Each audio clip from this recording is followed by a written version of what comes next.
In hip-hop these days, it's very rare for the release of an album to become an event.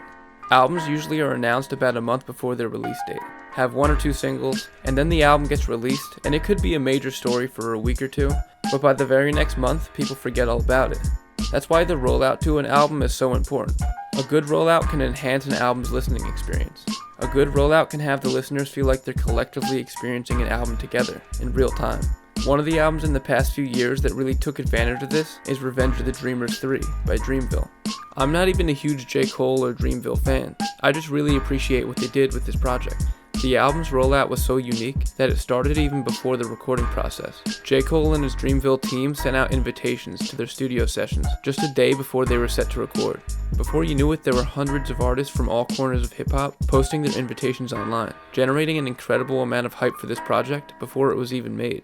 The entire project was recorded in just 10 days at Tree Sound Studios, which is where some of the greatest artists of all time have recorded, including Whitney Houston, Outkast, and many more. Throughout these 10 days, there was a revolving door of rappers, singers, producers, and engineers all throughout the studio. Over the course of the 10 days, a total of 343 artists and producers visited the sessions. This immense amount of talent and creative energy in one place made for one of the most artistically exuberant spaces in hip-hop. All of these artists and egos in one place created a lot of competition.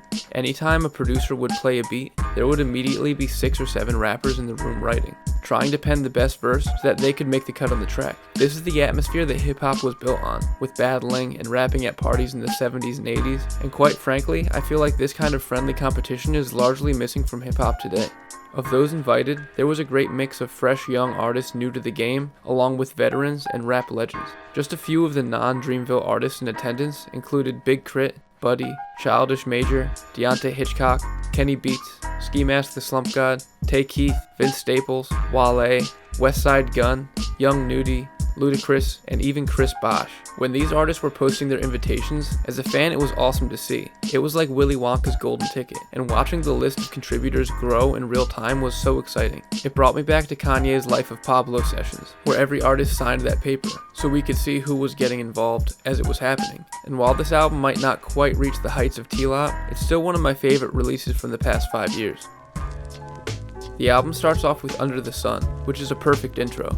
I feel like people don't give this song enough credit. After all, this is the first official collaboration from Kendrick Lamar and J. Cole that we got since 2013. I know that a small hook from Kendrick isn't as good as a full verse, but he delivers it in such a classic Kendrick way that I love it. I was never the hugest fan of J.I.D, but Down Bad is where he really won me over. His flow is relentless on this whole album, and this is definitely the song that he really stamps and makes his own. Wells Fargo was the clear standout track here, with J.I.D, Earth Gang, Buddy, and Guapdad 4000 in the booth at the same time, unleashing on the mic in a song that reeks of sheer energy. This track is truly one of a kind, and seeing the footage of them recording this in the studio always brings a smile to my face. Then they give us the complete opposite vibe of that, with Self-Love from Ari Lennox, Boz, and Baby Rose, which is a neo-soul inspired beauty of a song. It's nice hearing J.I.D use a slower flow on Ladies, Ladies, Ladies, which features T.I., who surprisingly works perfectly with j.i.d here. Moments like this where the project really stops to breathe and just lets great rappers rap is really what brings this whole album together for me. Middle Child was the lead single for this album, and I know it gets a lot of hate, but I think it's a pretty solid track, and I never really realized how massive of a hit this song was. At this point, it's almost at 1 billion plays on Spotify, which is nuts. This was right in the middle of J. Cole's legendary feature run, which makes this album even better, because it's basically an album full of prime J. Cole features. This isn't like his solo albums where he has to focus on making a grand statement about hip-hop or society, and he doesn't have to worry about producing either. His primary focus here is just spitting great verses and making great music. It's interesting hearing him throughout this album, rapping alongside of a lot of rappers less seasoned than him. You can really hear his confidence on each track, and you can see why he's the head honcho of this crew. Earth Gang really impressed me throughout this project too. I always knew of them, but they were never really on my radar until I heard them here. Every verse they spit is just filled with so much personality and originality.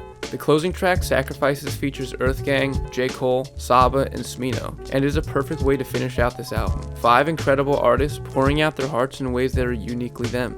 Unfortunately, I feel like an album like this may never be made again. I'm not saying this is a perfect album or anything. Some of the more mellow songs definitely are skips and fall a little flat. But overall, I just feel like this amount of talented artists in one place, all in one building, all bringing out the best in each other, in a post-COVID world that's becoming more and more fragmented every day, I don't think we'll ever see this again.